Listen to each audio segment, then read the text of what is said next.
This is TV Today Network. You are watching TV Today SD.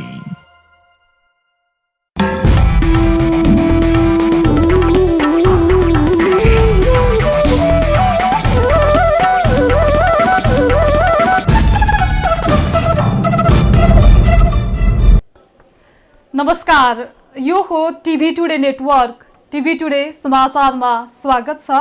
म तुलसी आर्याल। सुरु गरौं अहिलेसम्मका मुख्य समाचारबाट। नेपालमा थप 2 जनामा कोरोना पुष्टि भएसँगै संक्रमित 47 पुगे। उपचार पश्चात घर फर्कनेको संख्या 10। हालसम्म पीसीआर विधिबाट 9000 बढी परीक्षण। कञ्चनपुरको महाकाली अस्पतालमा पुनः विवाद। निर्माणाधीन 50 शय्याको अस्पतालमा कमर्सियल सामग्री प्रयोगको आरोप। निर्माण कम्पनी भन्छ गुणस्तरमा ध्यान दिएका छौं। आज 14औं लोकतन्त्र दिवस। ऐतिहासिक लोकतान्त्रिक आन्दोलन सफल भएको दिनको सम्झना। लकडाउनका कारण औपचारिक कार्यक्रम भने स्थगित।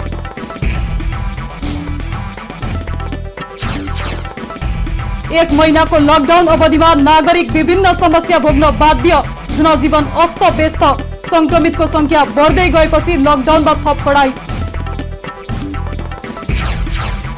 र विश्वभर कोभिड-19 संक्रमण तीव्र। 1,85,000 बढीको मृत्यु। 26,56,000 भन्दा धेरै संक्रमित।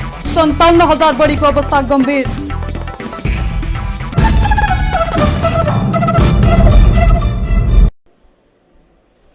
अब समाचार विस्तारमा। बिहिबार थप 2 जना कोरोना संक्रमित थपिएका छन्। उदयपुर र जनकपुरमा 2 जनाको पीसीआर रिपोर्ट पोजिटिभ आएसँगै नेपालमा कोरोना संक्रमितको संख्या 47 पुगेको छ। राष्ट्रिय जनस्वास्थ्य प्रयोगशालामा भएका परीक्षणहरूमा उदयपुरका 55 वर्षीय महिला र जनकपुरका 14 वर्षीय किशोरमा कोरोना पोजिटिभ देखिएको स्वास्थ्य तथा जनसंख्या मन्त्रालयका प्रवक्ता डाक्टर विकास देवकोटाले बताउनुभयो। प्रवक्ता देवकोटाका अनुसार पाटन अस्पतालमा उपचाररत पेप्सी खोलाका 58 वर्षीय पुरुष र 81 वर्षीय महिला उपचारपछि निको भएर घर फर्किएका छन्। यो सँगै निको भएर घर फर्कनेको संख्या 10 पुगेको छ।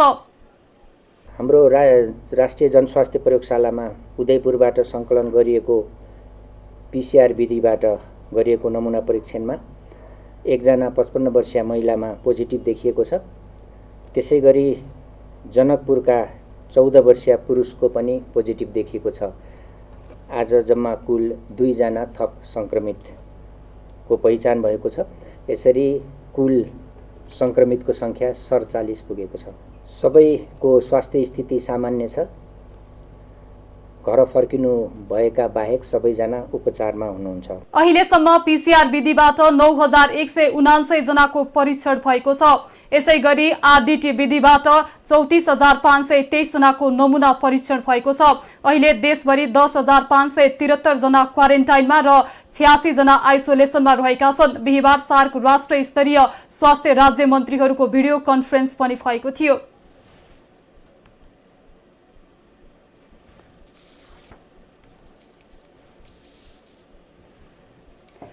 टिभी टुडे टेलिभिजनले प्रसारण गरेको समाचारको प्रभावले क्वारेन्टिनमा बसेकाहरूलाई रातभरि ताला लगाएर बन्द गर्न छाडिएको छ।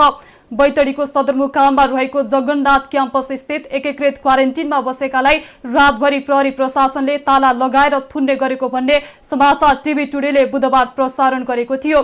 समाचार प्रसारण भए लगत्तै साँझदेखि प्रहरी प्रशासनले ताला लगाउन छाडेको र आफूहरूलाई सहज भएको क्वारेन्टिनमा बसेकाहरूले बताएका छन्। हिजो चाहिँ के हदसम्म चाहिँ आज परिवर्तन भइरहेछ भने भयो। अब अस्तिसम्म चाहिँ हाम्रो चाहिँ टोयलेटको एउटै टोयलेट थियो अनि खानेपानीको पनि एउटै ट्याङ्कको थियो। अब खानेपानीको त चेन्ज गरेको छैन, एउटै छ हाम्रो व्यवस्था। तर टोयलेटको लागि चाहिँ हिजो उता अब पुरानै भए पनि जे होस् परिचालन गरिदिएका छन् 1-2वटा टोयलेटहरू। अनि रातिको सबभन्दा ठुलो समस्या अब त्यो चाहिँ क्यामेरामा नभन्न सकिने अवस्था थियो।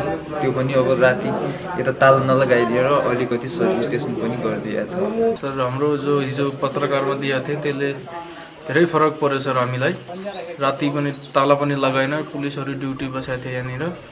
राम्रो सुविधा भयो सर, राम्रो भयो हाम्रो। र हामीलाई त्यही हो हाम्रो माग पनि कि ताला नलगाऊ भन्नुहोस्। अरू ताला लगायो भने हामीलाई दिक्कत धेरै भयो सर हामीलाई। अरू ठिकै छ सबै। अब आजदेखि ताला खोलेछ हैन? ताला खोलेको छ। पुलिस पनि आजदेखि सायद बन्दुक लिएर रातिमा गार्ड क्वारेन्टिनको अवस्थाबारे अनुगमन गर्न सहायक प्रमुख जिल्ला अधिकारीको नेतृत्वमा 5 जनाको छानबिन समिति समेत गठन गरिएको छ।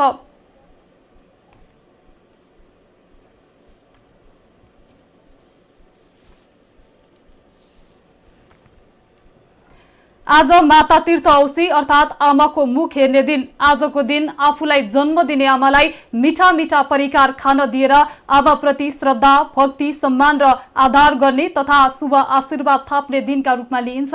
एक रिपोर्ट। उहाँ हुनुहुन्छ करिब 2 वर्षदेखि मानव सेवा आश्रम पोखरामा बस्दै आउनुभएकी स्याङ्जाकी 55 वर्षीया देवी कुमारी। उहाँका 3 सन्तान छन्। 2 छोरा भारतमा काम गर्छन् भने 1 छोरीको विवाह भएर आफ्नै घरमा हुनुहुन्छ। देवी कुमारी शारीरिक रूपमा अशक्त हुनुहुन्छ। उहाँलाई हिँडडुल गर्न बैशाखीको सहारा लिनुपर्छ। आज आमाको मुख हेर्ने दिन। सन्तानले आफूलाई नसम्झिएपछि गहभरी आँसु पार्नु भएको छ देवी कुमारीले। छोराहरू 2टा छोरा इन्डिया, छोरी एउटी बुटोल। फोन गर्न पर्ने, फोन आफू यहाँ छैन नम्बर, औठेर त नानी अतार लाख कता जाम हुन्छ। अनि एकरो हुने मन। जगतमा जन्म दिने आमा भन्दा ठुलो कोही नहुने भएकाले वर्षको 1 दिन मात्र नभएर सधैँ आमालाई माया र सम्मान दिनुपर्ने मानव सेवा आश्रमका अभियन्ता होमनाथ तिमल सेनाको भनाइ छ। 365 दिन नै आमासँग कुरा गर्न पर्ने हो, तर यो 1 दिन मात्रै उत्सवको रूपमा मनाइराखेको हो कि आज बिहानैदेखि पनि फेसबुकमा हेरिरहँदाखेरि हरेकले आफ्ना आमाका तस्बिरहरू फेसबुकहरूमा राखिराखेको देखिन्छ। वास्तवमै यो देखाउनलाई मात्रै नभएर भित्री हृदयदेखि नै गरेको पाइयोस्, यसले चाहिँ हामीलाई अत्यन्तै अझै खुसी लाग्छ। किनकि आज सडकमा भएका, आश्रममा भएका आमा बुवाहरू भन्दा पनि घरमा भएका आमाहरूसँग अझै त्यो सङ्कुचनमा बाँच्न परिराखेको छ। किनकि छोराछोरी हुन्छ, बुहारी हुन्छ, नाति नातिना हुन्छ, तर आमालाई मिठो शब्दले आमा तिमीले खाना खायौ त भनेर सोधिदिने पनि कम मान्छे भइराखेको छ। आमाको मुख हेर्ने औँसी समेत भनिने आजको दिन बिहानैदेखि सोसियल मिडिया मार्फत आमाका तस्बिरहरू राखेर आमालाई सम्झेको देख्न सकिन्छ भने आमालाई भेट्न चाहने छोराछोरीहरूले लकडाउनका कारण भेट्न पाएका छैनन्। आमालाई वर्षमा 1 दिन सम्झेर अरू दिन कानमा तेल राखेर बस्ने सन्तानकै कारण हजारौं आमाहरू आश्रममा बस्न बाध्य छन्। जन्मदिने आमा बुवालाई सबैले माया गरौं, उहाँहरूको बुढेसकालको सहारा बनेर बस्न सिकौं। कास्कीबाट अनिता घिमिरेको रिपोर्ट।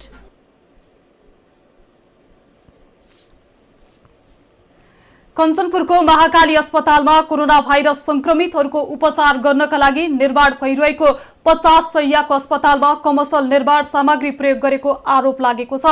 अस्पतालमा कोरोना संक्रमितहरूका लागि आइसोलेसन सञ्चालन गर्न सुदूरपश्चिम प्रदेशको सामाजिक विकास मन्त्रालयले छुट्याएको 1 करोड बजेट मध्ये 92 लाखमा कञ्चनपुरको विभिन्न कन्स्ट्रक्सनसँग 1 महिनाभित्र काम सम्पन्न गर्ने गरी ठेक्का सम्झौता भएको थियो।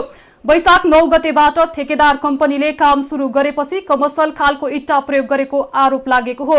अस्पताल विकास समितिका अध्यक्ष कृष्ण दत्त जोशीले भवन निर्माणको अनुगमन गर्दा 1 नम्बरको ठाउँमा 2 नम्बर इट्टा प्रयोग गरिएको पाइएको जानकारी दिनुभयो।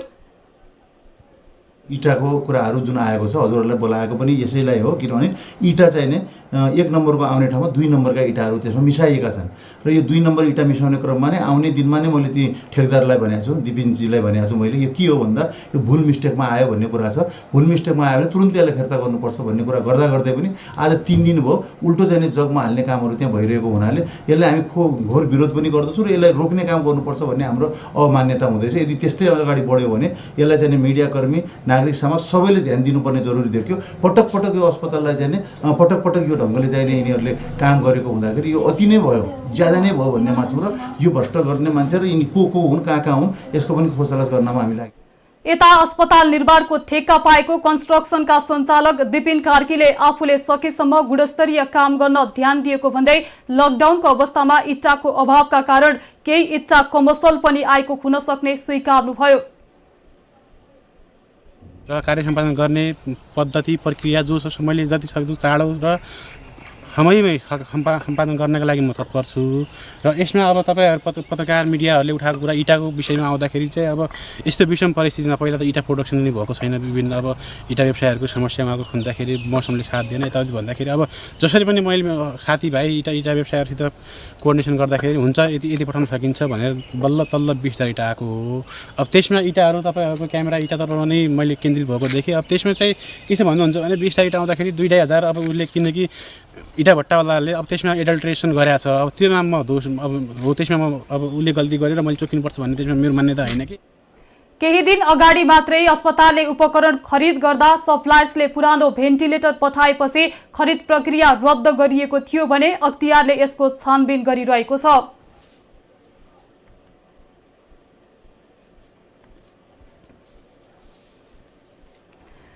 लकडाउनका कारण दैनिक मजदुरी गरी खाने वर्ग प्रभावित बनेका छन्। लकडाउनका कारण मजदुरी गर्न नपाउँदा सुदूरपश्चिम प्रदेशमा रहेका मजदुर तथा अति विपन्न परिवार समस्यामा पर्न थालेका छन्।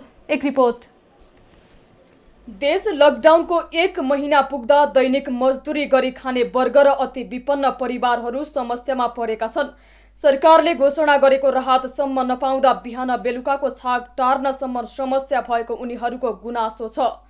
प्रदेशको ग्रामीण क्षेत्रको त कुरो छोडौं, प्रदेश राजधानी रहेको धनगढी उपमहानगरपालिकाका स्थानीयहरूले अहिलेसम्म राहत पाउन सकेका छैनन्। लगातार ओडा कार्यालय धाउँदा पनि राहत पाउन नसकेको स्थानीयको दुखेसो छ। धेरै समस्या छ सर। अब बजार मजदुरी धजुरी गरेर खाने मान्छे अनि अब सबै थमक्क घर बसेको छु। समस्या त धेरै छ।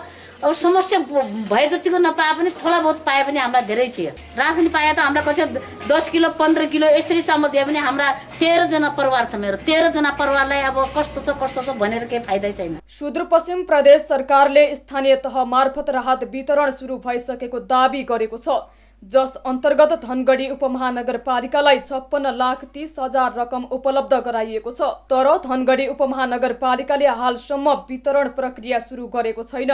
19वटै ओडाबाट माग धेरै रहेकाले रकम अपुग रहेकाले वितरण नगरिएको धनगढी उपमहानगरपालिकाले जनाएको छ। प्रदेश सरकारले अहिले दिएको रकमले पुग्न सक्ने सम्भावना छैन।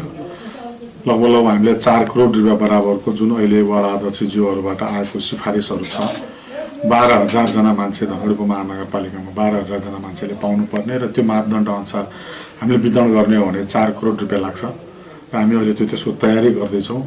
बाँड्न पनि अब लगभग भोलिदेखि। यता प्रदेश सरकारले भने लकडाउनको समयमा प्रभावित मजदुर र विपन्न परिवारको राहतको लागि स्थानीय तहको खातामा रकम पठाइसकेको दाबी गरेको छ। काम गरी खाने मान्छेहरूलाई परेको असुविधालाई ध्यानमा राखेर प्रदेश सरकारले सुदूरपश्चिमका 88वटै तहमा 17 करोड रुपियाँ जति हामीले प्रति परिवारलाई 3,000 का दरले स्थानीय तहले नै उपलब्ध गराउने गरी स्थानीय तहको खातामा हामीले रकम जम्मा गरिसकेका छौँ। सबै स्थानीय तहमा रकम पठाइसकेका छौँ। लकडाउनका कारण प्रत्यक्ष मारमा मजदुर, सुकुम्बासी र विपन्न परिवारहरू रहेका छन्। यस्तो विपदको समयमा बहाना भन्दा पनि सम्बन्धित सरोकारवालाहरू विपत्तिको सामना गर्न तयार हुनुपर्दछ। कैलालीबाट जीवन विष्टको रिपोर्ट।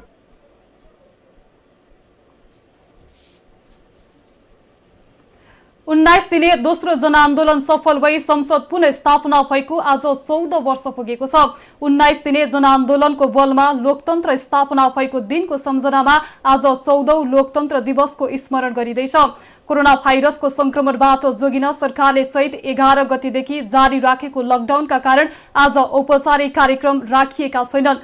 लकडाउन नहुँदा पनि विगतका वर्षहरूमा सरकारी तवरबाट औपचारिक कार्यक्रम नभए पनि लोकतन्त्र दिवसको स्मरणमा सामाजिक सङ्घ संस्था र कतिपय राजनैतिक दलहरूले औपचारिक कार्यक्रम गर्दै आएका थिए।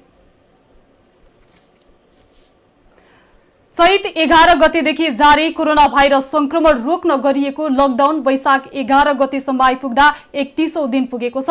सरकारले लकडाउन वैशाख 15 गतेसम्म थपिसकेको छ। पछिल्लो समय कोरोना संक्रमितको संख्या बढ्दै गएपछि लकडाउनमा थप कडाई गरिएको छ। कोरोना भाइरस संक्रमणका कारण हुन सक्ने सम्भावित महामारी र जोखिम न्यूनीकरण गर्न सरकारले लगाएको लकडाउनको आज 31औं दिन। लकडाउनको अवधिमा नागरिक विभिन्न समस्या भोग्न बाध्य भएका छन्। जनजीवन अस्तव्यस्त हुँदै आएको छ। सरकारले लगाएको लकडाउनलाई नागरिक स्तरबाट राम्रोसँग पालना भएको हुँदा कोरोना भाइरस संक्रमणको महामारी फैलिएको छैन। सामाजिक दूरी कायम गर्न अवलम्बन गरिएको बन्दाबन्दीको अवस्थामा अति आवश्यक काम र सेवाहरू भने सुचारू छन्। बिहिबार पनि काठमाडौँमा नागरिकहरूले लकडाउनको पालना गरेको पाइएको छ। काठमाडौँ उपत्यकामा बिहानको समयमा अति आवश्यक सामग्री खरिद गर्नका लागि सर्वसाधारणहरू घर नजिकको पसलसम्म पुगेको भने देखिन्छ। सुरक्षा कर्मीहरू लकडाउन पालना गराउन सडकमा खटिएका छन्। चोक चोकमा बसेर नेपाल प्रहरीले सवारी साधन र पैदल यात्रीको चेक जाँच गरिरहेका छन्। नेपाल र भारतको सीमा क्षेत्रमा पनि सुरक्षा व्यवस्था कडा पारिएको छ। कोरोना संक्रमणका कारण नेपालमा हालसम्म कसैको पनि मृत्यु भएको छैन भने संक्रमित व्यक्ति धमाधम स्वास्थ्य लाभ गर्दै घर फर्किरहेका छन्। हालसम्म नेपालमा संक्रमण दोस्रो चरणमै सीमित छ। यद्यपि जोखिम भने उत्तिकै रहेकाले सबैले हरपल सतर्कता र सचेतना भने अपनाउनै पर्छ।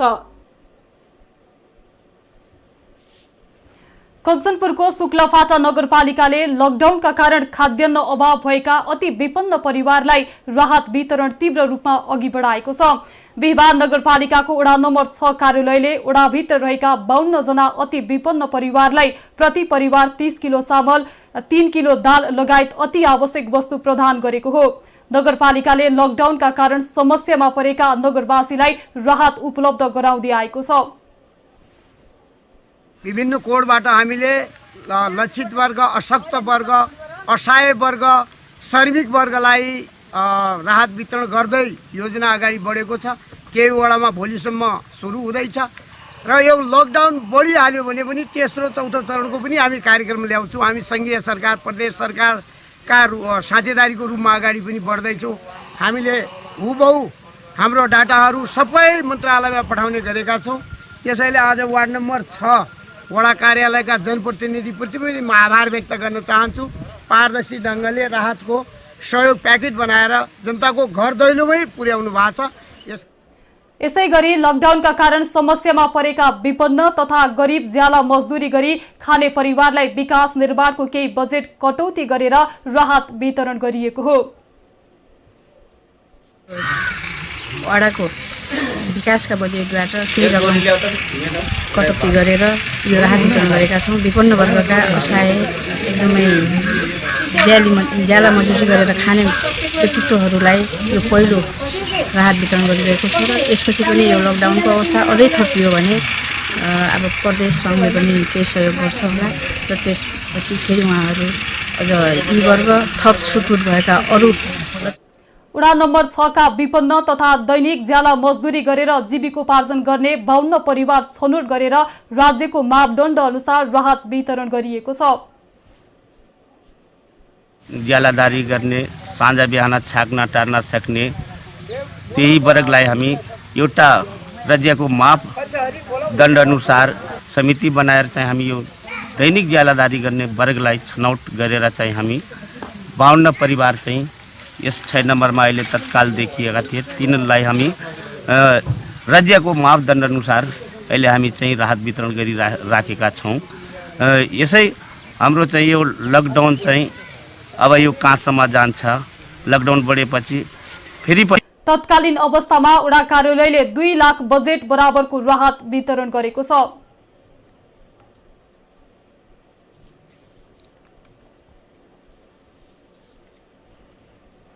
कोरोना भाइरस रोकथामका लागि लागू गरिएको लकडाउनको आज 31औं दिन। अरू दिनको तुलनामा आजको दृश्य भने केही फरक देखियो। अत्यावश्यक काम र सेवाका सवारी साधन आज अलि बढी नै सडकमा देखिए। यद्यपि जोखिम भने उत्तिकै रहेकाले सबैले हरपल सतर्कता र सचेतना भने अपनाउनै पर्छ। कोभिड-19 अर्थात् कोरोना भाइरस रोकथाम तथा नियन्त्रणका लागि सरकारले गरेको लकडाउनको आज 31औं दिन पूरा भएको छ। पछिल्ला दिनहरूमा लकडाउन केही खुकुलो जस्तो पनि देखिँदै गइरहेको छ। अन्य दिनको तुलनामा हामी देख्न सक्छौं कि केही मात्रामा बढी नै गाडी सवारी साधनहरू चलेको देखिन्छ। यो दृश्य भने ललितपुरको ग्वारको चोकको दृश्य हो। अन्य दिनको तुलनामा आज निकै बढी सवारी साधनहरू हामी गुडिरहेको देख्न सक्दछौँ। स्वास्थ्यकर्मी, सुरक्षाकर्मी, सञ्चारकर्मी, ब्याङ्कर लगायतका अत्यावश्यक सेवामा कार्यरत कर्मचारीहरूका सवारी साधनहरू यी चलिरहेका हुन्। आन्तरिक पार्श्व दिएपछि सवारी साधन केही बढी मात्रामा चलेको ट्राफिक प्रहरीहरूले नै हामीलाई जानकारी दिएका छन्। यस्तै सहरका भित्री सडकहरूमा पनि सवारी साधनहरू चलेको देख्न सकिन्छ। दर्शकवृन्द, लकडाउनको 31औं दिनसम्म आइपुग्दा यो केही खुकुलो भएको हो कि भन्ने देखिन्छ। नेपालमा कोरोना संक्रमितको संख्या दिन प्रतिदिन बढ्दै जाँदा र लकडाउन केही खुकुलो भइरहँदा काठमाडौँ उपत्यकाका केही ठाउँबाट बाहिरी जिल्लामा पनि यात्रुहरू गइरहेका हुँदा यसले संक्रमणको जोखिमलाई अझै बढाएको समेत देख्न सकिन्छ। तसर्थ सरकारले लकडाउनलाई अझै कडाई गर्दै कार्यान्वयन गराउनतर्फ ध्यान दिन जरुरी छ। क्यामेरामा हरिपन्तको साथमा Rajendra Bhatt, TV today SD, ग्वारको, ललितपुर।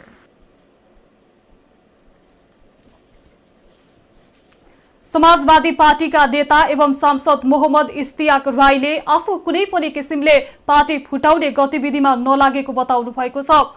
नेता राईले पछिल्लो समय आफूहरूले पार्टी फुटाउन लागेको भन्ने कुरा हल्ला मात्रै भएको बताउनु भएको हो। बिहिबार पूर्व मन्त्री समेत रहनुभएका नेता राईले आफ्नो पार्टीभित्र केही विषयमा विवाद रहेको तर पार्टी नै फुटाउने खेलमा नलागेको प्रश्न पार्नुभयो। विवादहरू छन् तर हामीभन्दा बढी विवाद नेकपा काङ्ग्रेस र राजपामा छ र यो विवाद भनेको विभाजन होइन भन्ने चाहिँ मैले प्रश्नै पारेका थिएँ। त्यही कुरा अहिले पनि छ। सरकारले ल्याएको अध्यादेशका विषयमा के भन्नुहुन्छ भन्ने प्रश्नमा नेता राईले पार्टीले सार्वजनिक गरेको धारणा नै आफ्नो पनि धारणा भएको बताउनुभयो।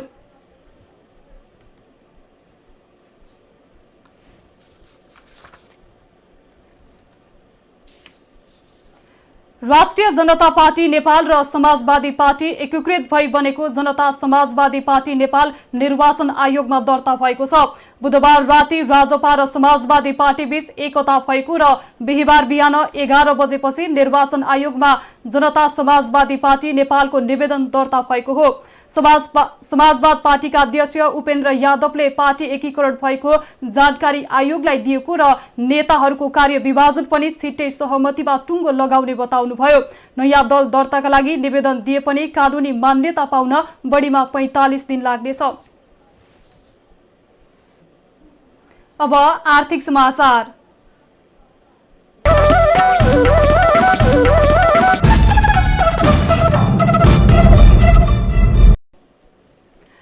लकडाउनका कारण विकास निर्माणका काम प्रभावित भए पनि वर्षौंदेखि अलपत्र परेको काठमाडौँको गौशाला चाबहिल चुच्चेपाटी सडक खण्ड मर्मतको कार्यले भने यति बेला गति लिएको छ। विश्वभर महामारीको रूपमा फैलिएको कोरोना भाइरस संक्रमण रोकथाम तथा नियन्त्रणका लागि यति बेला देश लकडाउनको अवस्थामा छ।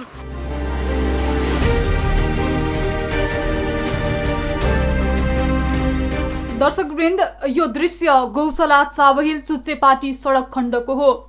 लकडाउनका कारण देशका विभिन्न स्थानमा विकास निर्माणका काम प्रभावित भए पनि कहीँ कतै भने विकास निर्माणका कार्यले गति लिएका छन्।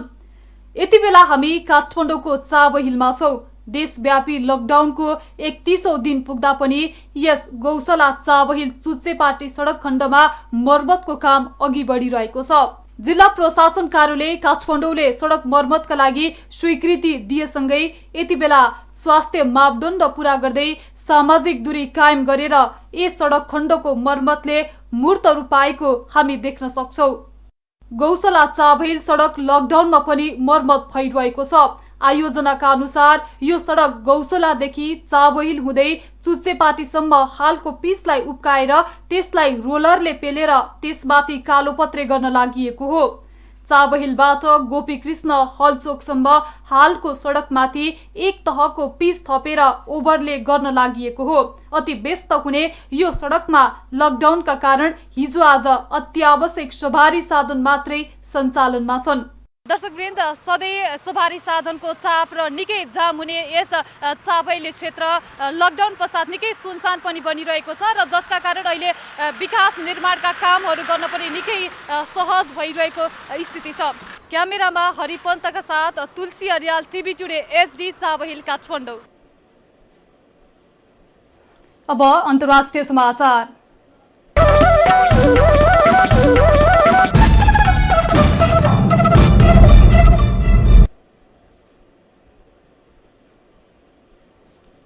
विश्वभर महामारीको रूपमा फैलिएको कोरोना भाइरसका कारण 210 राष्ट्र प्रभावित भएका छन्। कोभिड-19बाट मृत्यु हुने र संक्रमितको संख्या लगातार बढिरहँदा निको हुनेको संख्या पनि बढिरहेको छ। कोरोना भाइरसबाट संक्रमित भएका मध्ये 7,29,000 भन्दा बढी निको भएका छन्।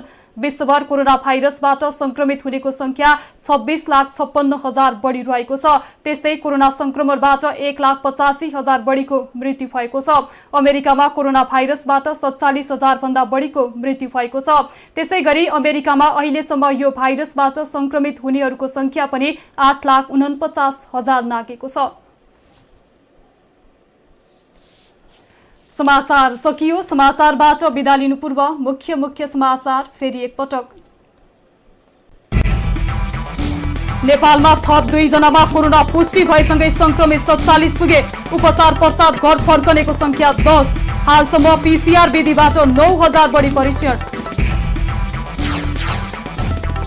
कञ्चनपुरको महाकाली अस्पतालमा पुनः विवाद। निर्माणाधीन 50 शय्याको अस्पतालमा कमर्सियल सामग्री प्रयोगको आरोप। निर्माण कम्पनी भन्छ गुणस्तरमा ध्यान दिएका छौं। आज 14औं लोकतन्त्र दिवस। ऐतिहासिक लोकतान्त्रिक आन्दोलन सफल भएको दिनको सम्झना। लकडाउनका कारण औपचारिक कार्यक्रम भने स्थगित।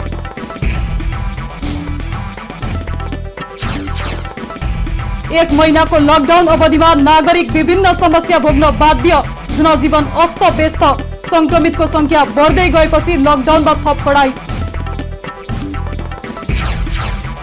र विश्वभर कोभिड-19 संक्रमण तीव्र। 1,85,000 बढीको मृत्यु। 26,56,000 भन्दा धेरै संक्रमित। 57,000 बढीको अवस्था गम्भीर। हामीलाई TV today Nepal apps download गरी विश्वभर प्रत्यक्ष हेर्न सक्नुहुनेछ।